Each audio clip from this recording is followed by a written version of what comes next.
Kopassus dengan ilmu kanuragannya buat Pentagon geger. Jenderal Amerika Serikat saksi dari aksi ngeri baret merah.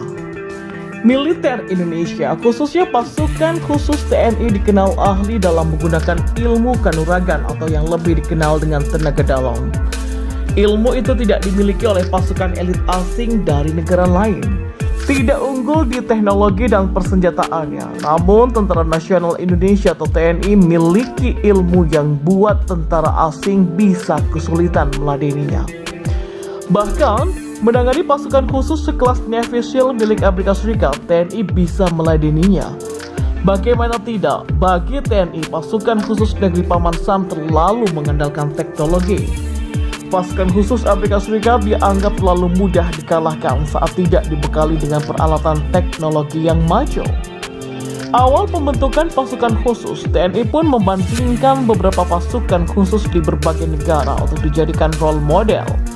Ketika tahun 1980-an, ABRI TNI hendak membentuk pasukan khusus yang antara lain punya kemampuan anti-teror. Satuan pasukan khusus dari berbagai negara pun dijadikan sebagai referensi.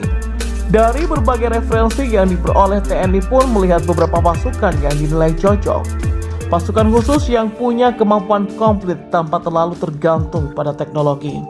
Pasukan khusus dari Jerman atau GSG-9, Inggris atau SAS, dan pasukan khusus anti-teror Angkatan Laut Prancis dan pasukan khusus Korea Selatan.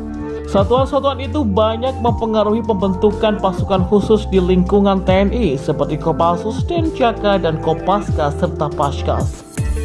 Teknik pelatihan pasukan khusus dari sejumlah negara itu kemudian direkomendasikan oleh Asisten Intelijen Hankam atau Kepala Pusat Intelijen Strategi Letjen TNI LB Murdani.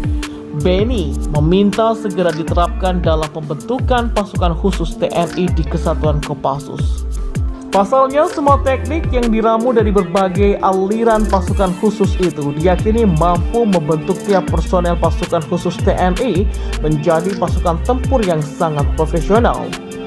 Profesional yang dimaksud oleh Letjen Beni adalah setiap personel pasukan khusus yang sudah terlatih, baik bisa melaksanakan misinya hingga tuntas meski hanya bermodal peralatan dan persenjataan yang sangat terbatas.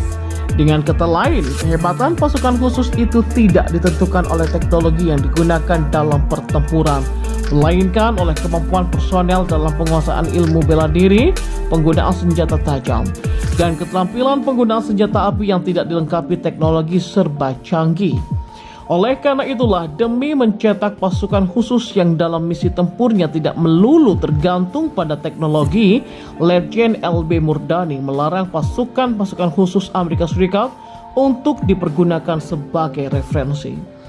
Dan hingga saat ini, pasukan-pasukan khusus Amerika Serikat seperti Green Berets, Navy SEAL, Delta Force, SWAT, dan lainnya memang selalu tergantung kepada teknologi militer untuk mendukung operasi tempurnya.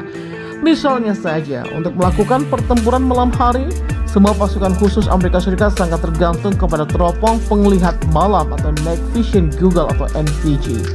Dengan menggunakan teropong seperti ini, tentara Amerika Serikat bisa melihat targetnya dalam gelap. Tapi bagi pasukan khusus seperti Kopassus untuk melihat dalam gelap tak perlu NVG.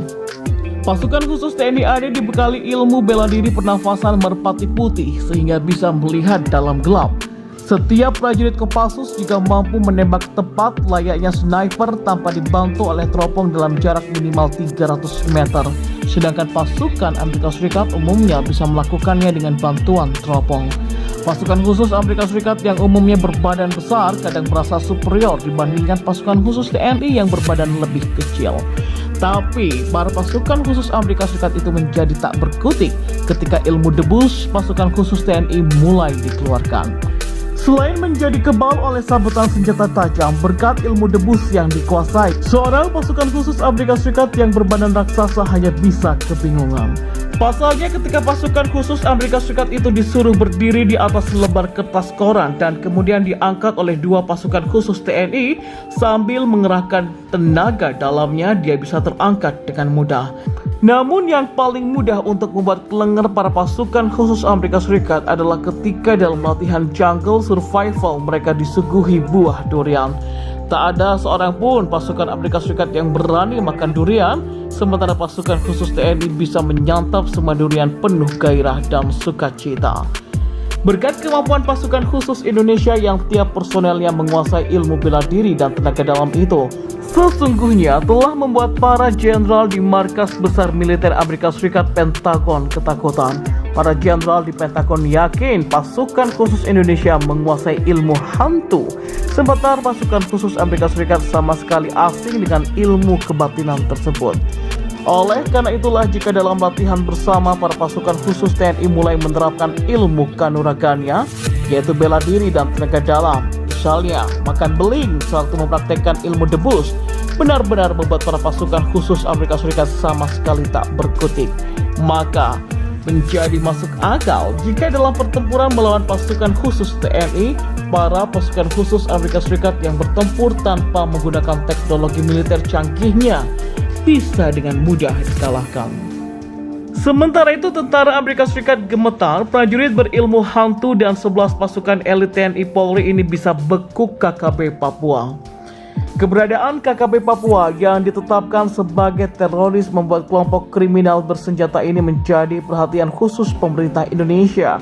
Tidak hanya Densus 88 yang akan ditugaskan, beberapa pasukan elit lainnya pun kerap disebut-sebut dan bisa saja dikirim ke Papua untuk membekuk kelompok yang kerap disebut separatis tersebut.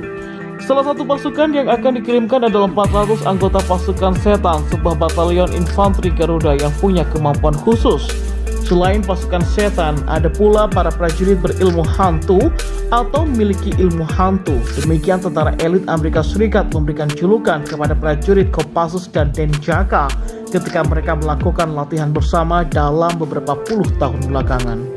Penamaan prajurit hantu oleh prajurit yang punya 6 ilmu hantu adalah julukan yang diberikan oleh tentara Amerika Serikat ketika latihan bersama. Mereka, tentara Amerika Serikat, gemetar dan gentar karena melihat keterampilan prajurit Kopassus yang tangguh di medan perang.